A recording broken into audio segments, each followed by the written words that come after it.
Em nome do Pai, do Filho e do Espírito Santo. Amém. Louvado seja nosso Senhor Jesus Cristo. Queridos fiéis, hoje nós celebramos a festa de Todos os Santos. Esta festa foi instituída porque o Sumo Pontífice daquele então dedicou o templo que era dedicado a todos os pagãos, a todos os deuses dos pagãos, no Panteão de Roma. Então ele mandou destruir todos aqueles ídolos. Em realidade, ele aproveitou o bronze daqueles ídolos para fazer algo mais útil do que um ídolo, não? E dedicou aquele lugar a Santa Maria Nossa Senhora e a todos os santos. Então, as relíquias que os papas iam achando nas catacumbas, não, se transportava ao Panteão de Roma, que até hoje está em pé, uma construção dos pagãos magnífica, enquanto arquitetura. Bom, ficaram-se as relíquias até serem divididas pela cristandade e o Papa estabeleceu essa festa para honrar todos os santos. No dia de hoje nós honramos a todos os santos do Antigo Testamento, porque foram santos, os patriarcas como Abraão, Isaac, Jacó, Moisés, os profetas.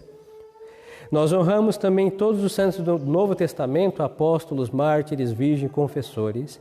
Mas nós também honramos a todas as almas que estão no reino dos céus, que são santas, hein? Ninguém que não seja santo entra no reino dos céus. Então talvez a nossa bisa, que está lá à direita, talvez do glorioso patriarca São José, ou de um outro santo de sua devoção, são também essas almas pias, santas, que estão no reino dos céus, são honradas. Os santos conhecidos, os desconhecidos, os muito honrados e os abandonados. Todos os santos são honrados no dia de hoje. Então vamos comentar um pouco o que é ser santo, porque nesta crise horrível que todos nós temos que passar na igreja, dentre das coisas que desfiguraram, eles esvaziaram, estragaram o conceito de santidade. Por isso nós vemos qualquer um ser canonizado a qualquer momento, hein? E eu não vou dizer por meus critérios particulares, porque eles não importam, mas diante do juízo de Deus, diante da majestade de Deus Nosso Senhor, diante do que é praticar as virtudes e, por outro lado, praticá-las de modo heróico, que isso é que é ser um santo, muitas dessas pessoas não estariam canonizadas, não? Porque tiveram, no melhor dos casos, uma virtude ordinária. Ou seja, a virtude, no melhor dos casos, do comum dos mortais que, praticam a religião com modo mais ou menos fervoroso. Não peligra a sua salvação, talvez, mas só que não servem de santidade. O nome santos vem do grego ádios, que quer dizer algo que está sem terra. Não no sentido MST, porque, isso daí é iníquo, mas uma coisa que está sem pó, que está limpa. Então, o santo, ele foi feito de terra como qualquer outro mortal, como todos os homens criados da terra, mas só que eles não são terrenais. E como que eles se limparam destas poeiras? Porque eles praticaram as virtudes no sentido heróico, e a virtude heróica, ela sacode o homem de tal ponto que o homem fica totalmente limpo de qualquer impureza. Lhes dou um exemplo. Nós temos um exemplo de um grandiosíssimo santo que lutou até o último instante de sua vida contra a impureza. O nome dele é Santo Afonso Maria de Ligório, que morreu velho, idoso, quase centenário, mas talvez por ter escrito a Teologia Moral, que é luz em toda a Santa Igreja, na sua prática moral acertadíssima, o demônio deve ter investido seguramente para castigá-lo por semelhante farol que conduz as almas ao céu, com tentações horrendas contra o 6º e o 9º mandamento. Mas, como ele era um homem que estava seguro em Deus e em sua Mãe Santíssima, mesmo tentado com coisas assim assustadoras, a castidade dele era heróica, de tal modo que mesmo o demônio fazendo ter visões, aparecendo com coisas horripilantes, a sua alma não se manchava com absolutamente nada, porque estava blindada na virtude da castidade, da honestidade, dos bons costumes, de tal modo que com todos os oferecimentos do diabo ou do mundo, este homem tentado de modo assustador, mas ele não se maculou com isso. Se fosse uma virtude não aprovada, a primeira, ou a segunda, ou a terceira, ou a quarta, ou uma das primeiras tentações teria sucumbido. Mas consta que ele não, quanto mais tentado, mais forte se fazia, porque era uma virtude da castidade, virgindade e castidade heróica. Era uma heroicidade naquela virtude. Nós temos outros santos, por exemplo, São Francisco de Sales, que sofreu a ira de modo assustador, hein? Muito iracundo, muito, mas praticou a tal ponto a virtude da mansidão, que aquele leão virou um manso cordeiro, e ele tinha tentações contra a paciência, seguramente, não poucas, mas só que diante daquelas tentações e das vitórias sobre as tentações contra a santa paciência, aquele santo se fazia mais paciente e não era reprovado, era aprovado e se acrisolava a virtude dele. Então nós vemos aqui a diferença entre ter uma virtude, uma coisa é ser paciente, depois a qualquer momento estourar e, bom, acabou toda a paciência. E outra coisa, diante das tentações contra essa virtude, ou seja, qualquer virtude, a pureza ou qualquer outra virtude, diante das tentações a alma vai praticando mais a virtude para vencer as tentações, e ao vencer as tentações ela se faz mais robusta aos olhos de Deus e dos inimigos, e assim ela vai progredindo e nunca retrocede, sempre avante. Isso é um santo. Mas aqui eu citei aos senhores 2 exemplos de virtude, mas um santo não é só heróico em 2 virtudes, mas é heróico em absolutamente todas as virtudes. Um santo de altar, hein? São Joaquim, Santo Antônio, um santo São Benedito, um santo de verdade. Então, se nós olhamos a alma desse glorioso santo, ele foi paciente, mortificado, casto, humilde, tudo. Fé heróica, esperança heróica, caridade heróica, todas as virtudes, todas heróicas. Isso daqui é um santo. E quando a igreja reconhece em São Benedito um santo, porque ele fez milagres que só Deus pode fazer, que é Deus que canoniza em realidade, a igreja, diante desses milagres, propõe São Benedito, por exemplo, para ser um exemplo de virtudes para toda a cristandade. Então, se nós imitarmos em qualquer coisa esse glorioso santo, nós temos certeza, por causa dos milagres que Deus fez, que assinou a vida dele ali embaixo, este é um homem servo, um fiel servo e prudente. Então, nós temos um exemplo que, imitando qualquer santo canonizado, nós vamos para o reino dos céus. Isso é impressionante, porque o que o demônio e todos os inimigos da religião fizeram? Por um lado, fora da igreja, é o racionalismo, que nega os milagres. Se nós negamos os milagres, há um problema no processo de canonização de qualquer um dos mortais. Se milagres não existem, bom, há um problema. Depois, negam a possibilidade da heroicidade das virtudes, porque hoje se tem como exemplo que é o comum corrente dos mortais. E diante do comum e corrente, qualquer coisa vai ser melhor. Mas diante do exemplar que é nosso Senhor Jesus Cristo, não é qualquer um que será o melhor. Será aquele que mais se aproximar de nosso Senhor, esse será o mais perfeito. Pois então, na fé católica de sempre, o critério é nosso Senhor Jesus Cristo, e os que o imitaram com mais perfeição são esses homens e mulheres canonizados pela Santa Igreja. E neste processo de canonização, até antes do concílio, era o quê? Uma ação infalível da Igreja. Então a Igreja não pode, diz Santo Tomás de Aquino, propor um santo que não seja exemplar em tudo, porque assim não ela induziria as almas para o erro. Imagine que e São Benedito tenha também piedade de nós, é um santo um pouco bravo, mas imaginamos que São Benedito aí não fosse o que nós sabemos que ele foi. Então, imitando-o, eu estaria indo para o caminho da perdição? E como a igreja pode me propor um exemplo de condenação? Isso é absurdo. Isso é impossível, porque ela é mestra da verdade e ela propõe caminhos eficazes para a nossa salvação. Então, os inimigos de Deus que fizeram esvaziar o santo. Hoje, santo é qualquer um que fez qualquer virtude comum e corrente. E aí nós temos a explicação porque tanta gente tão rapidamente foi canonizada, com muitas aspas, e elas não são imitáveis em muitas coisas. Tem uma senhora chamada Jeana, que é muito venerada pelas parturientes por aí, não? Ou foi. Bom, ela tem que escolher entre seu filho e morrer ou o filho viver. Isso é muito nobre. Uma mãe, bom, diante disso, escolhe pelo seu filho e ela morreu. Mas só que isso é uma coisa humana. Vamos ver como ela se vestia. Vamos ver como ela temia Deus. Vamos ver como era a vida dela como esposa. E nós vamos encontrar uma vida normal. E o santo não é exemplo do normal. Ele é exemplo do sobrenatural. Ele é exemplo da heroicidade em todas as virtudes. E não só como mãe. Então fica a desejar, deixa a desejar. Então não é santa. Não estou dizendo que ela está no inferno, não. Isso jamais. Pode estar no reino do céu, seguramente, ou no purgatório, e um dia sairá de lá, quando alguém se lembrar que ela não é santa, tem que rezar pela alma dela. Mas eu estou lhe dizendo que este exemplo não é suficiente para canonizar uma pessoa.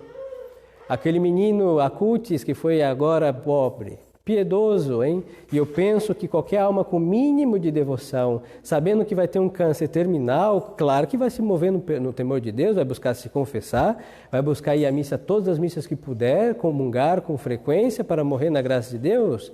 Seguramente esse pobre menino, que Deus o tenha, fez isso. Agora vamos ver como foi a vida dele.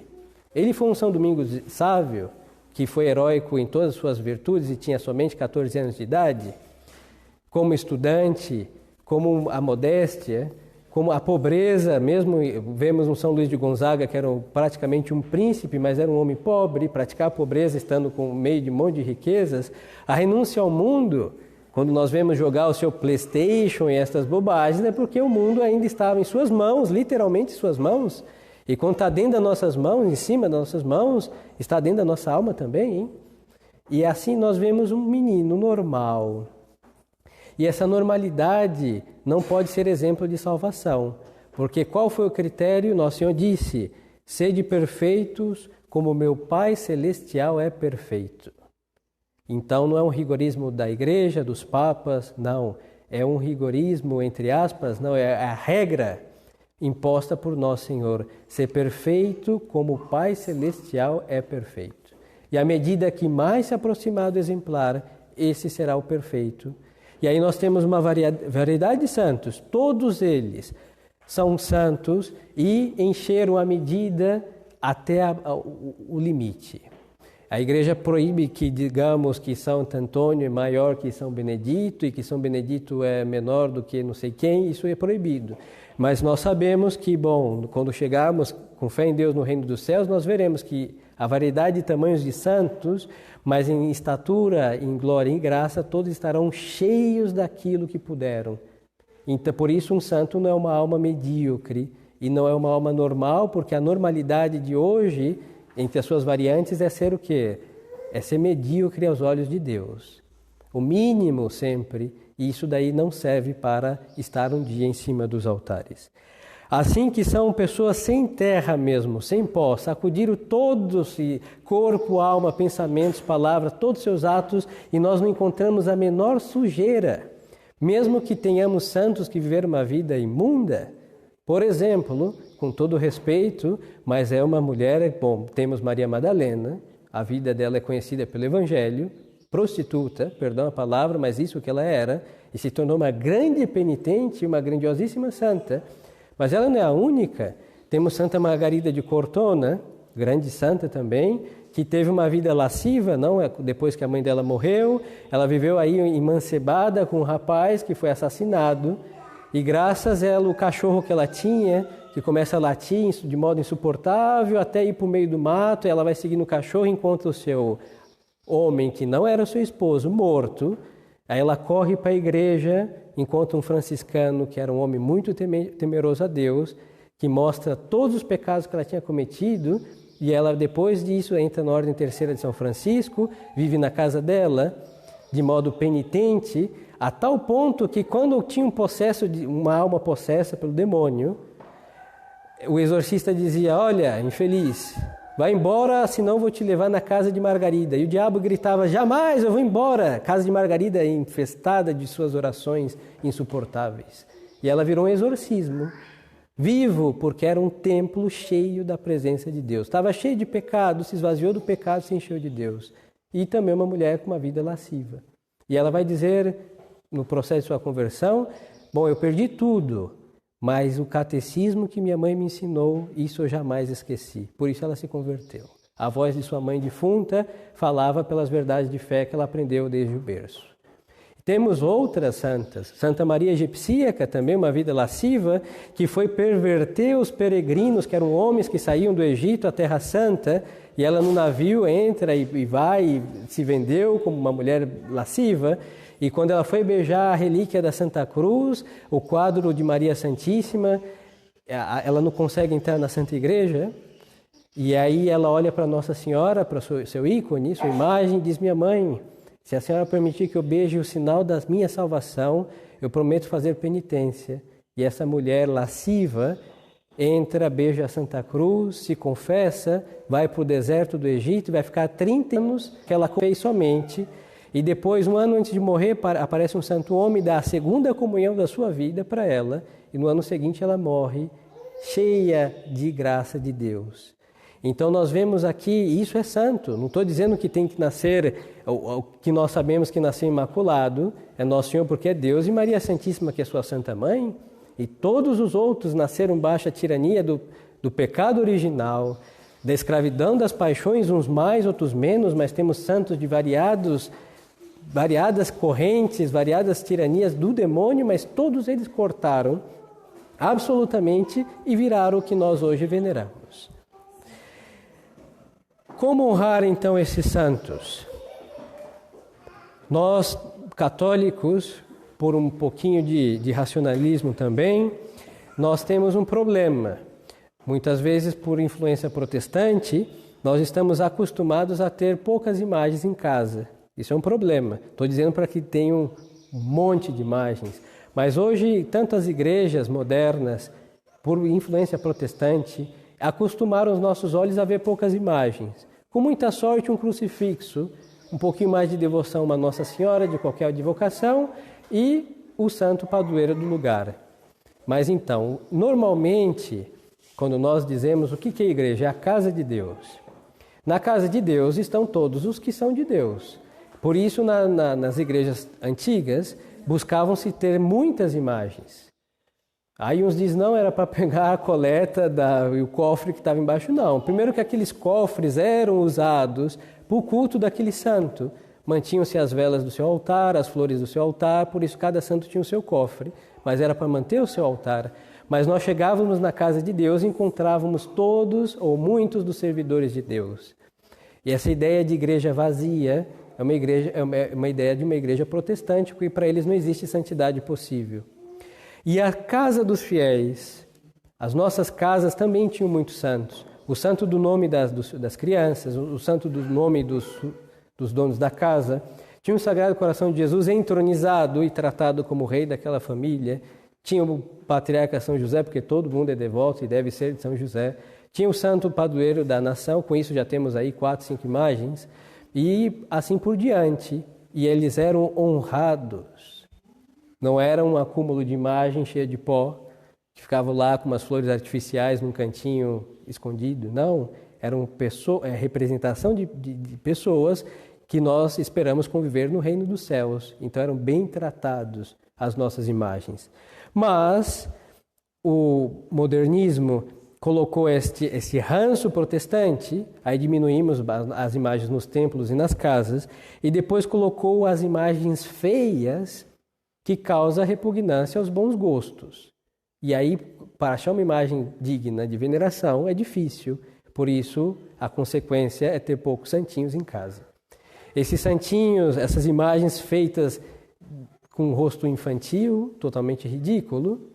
Depois, esses santos que estão reduzidos, parece um bonequinho, e Aparecida tem um monte, a cabeça redonda, grotesco, isso chama irreverência. Quem vai ter um santo desse? Se os senhores tiverem uma coisa dessa, por favor, enterrem. Isso é falta de respeito. Um santo não é um brinquedinho de jogo de criança. Depois, essas imagens feias causam um desgosto, no mínimo de bom gosto. Então é melhor não tê-las do que ter muitas e horríveis. E é irreverente ter essas imagens. Então, quando alguém com muito carinho vai a Aparecida e nos traz aquela imagem oca de plástico, Então, a gente muito agradecido, depois enterrem, hein? Porque Nossa Senhora deve ser representada dignamente, não com plástico oco e uma coisa horrível. Isso é impiedade. Então, essas razões fizeram com que as igrejas se esvaziassem por protestantismo e as casas também por o eco do protestantismo, e o mau gosto fez com que nós tenhamos poucas imagens. Mas, mais do que o número de imagens, também se supõe a devoção a elas, mas nós devemos imitar as virtudes dos santos. Hoje se fala um pouco dos santos, se fala tanta coisa, ninguém conta a história de um santo. Para ouvir a história de um santo, alguém tem que buscar em algum lugar. E assim nós ficamos no caminho da eternidade, para a eternidade desalentados, porque parece tão difícil o céu, e nós esquecemos que aquele caminho foi percorrido por um monte de gente. Os que eu nomeei aos senhores, hein? Santa Margarida de Cortona, o Santo Agostinho, o São Benedito, passou pelo mesmo caminho e chegou ao fim. E por que nós não vamos chegar? Talvez um ou outro teve pecados que nós não temos, graças a Deus, é um peso a menos, mas quando lemos a vida dos santos, nós nos encorajamos a seguir o caminho do céu. Eles passaram, não existe outro. Não existe uma viela, não existe um atalho, não, é aquele caminho que Nosso Senhor estabeleceu. Então, ler as suas vidas, imitar as suas virtudes é um grande alento para seguir em perseverança o santo serviço de Deus. Agora, também, como enumeravam o abuso das imagens feias que devem ser enterradas, o modo de honrar os nossos santos é lembrar que eles reinam com o nosso Senhor. Por isso nós temos, eu creio que entre nós não existe isso, e se existir, nós temos que acabar com este costume que se implanta modernamente de celebrar esses aniversários temáticos. Isso é muito irreverente, hein? Diriam, mas quem que eu vou oferecer como exemplo para o meu filho que faz, 7 anos? Um Marte. Os santos são nossos heróis, mas só que nós estamos reduzindo os nossos heróis ao super-herói, o Superman, a Mulher Maravilha e essas bobagens. Nós não podemos substituir o santo por um herói no sentido profano. O heroísmo dos nossos santos não é estar vestido e disfarçado deles, é ensinar para os filhos dos senhores, essas crianças, que eles devem imitar na vida e não só estampar num bolo e numa camiseta a imagem, porque isso não impede a virtude necessariamente. Então, muitas vezes as pessoas se fazem muito devotas e esta muita devoção enche de impiedade. E nós